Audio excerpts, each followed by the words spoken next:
حضرت عائشہ رضی اللہ تعالی عنہا فرماتی ہیں کہ ہم نبی کریم صلی اللہ علیہ وسلم کے ساتھ حجۃ الوداع کے سفر میں نکلے۔ ہم میں سے بعض نے عمرے کا احرام باندھا اور بعض نے حج کا۔ پھر ہم مکہ آئے اور حضرت صلی اللہ علیہ وسلم نے فرمایا کہ جس نے عمرے کا احرام باندھا ہو اور ہدی ساتھ نہ لایا ہو تو وہ حلال ہو جائے، اور جس نے عمرے کا احرام باندھا ہو اور وہ ہدی بھی ساتھ لایا ہو تو وہ ہدی کی قربانی سے پہلے حلال نہ ہوگا، اور جس نے حج کا احرام باندھا ہو تو اسے حج پورا کرنا چاہیے۔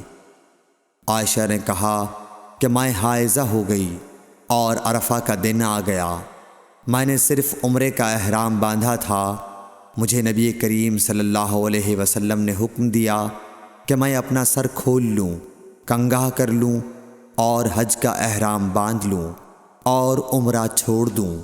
میں نے ایسا ہی کیا اور اپنا حج پورا کر لیا۔ پھر میرے ساتھ حضرت صلی اللہ علیہ وسلم نے عبد الرحمن بن ابی بکر کو بھیجا اور مجھ سے فرمایا کہ میں اپنے چھوٹے ہوئے عمرے کے عوض تنعیم سے دوسرا عمرہ کر لوں۔ صحیح بخاری حدیث نمبر 319۔